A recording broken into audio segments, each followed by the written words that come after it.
আসসালামু আলাইকুম রাহমাতুল্লাহ। জান্নাতে মুসলিম নারীর পর্দা। উম্মুল মুমিনিন হযরতে উম্মে সালমা রাদিয়াল্লাহু তাআলা আনহা রাসূলুল্লাহ সাল্লাল্লাহু আলাইহি সাল্লামের কাছে জানতে চাইলেন, ইয়া রাসূলুল্লাহ সাল্লাল্লাহু আলাইহি সাল্লাম, জান্নাতের হুর উত্তম না দুনিয়ার নারী উত্তম? যেহেতু তাদের সৃষ্টি করা হয়েছে মেশক, আম্ব দ্বারা, জাফরান দ্বারা, আর দুনিয়ার নারীরা মাটি, পানি আর আগুনের তৈরি। রাসূল সাল্লাল্লাহু আলাইহি সাল্লাম বললেন, হে উম্মে সালমা, দুনিয়ার ইমানদার নারী জান্নাতের হুরদের চেয়ে উত্তম।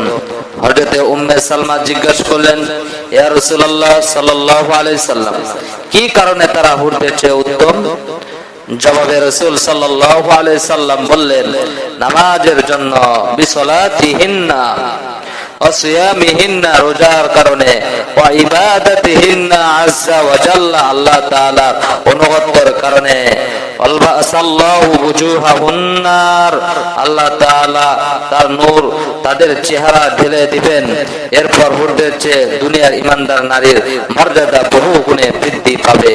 এরপর বেহেশতের হুরগণ দুনিয়ার ইমানদার নারীদের গায়ে রেশমি পোশাক পরিয়ে দিবেন, হাতে বালা পরিয়ে দেওয়া হবে, স্বর্ণের চিরুনি দ্বারা চুল আঁচড়াবে, তাদের মাথার চুল পা পর্যন্ত লম্বা হবে।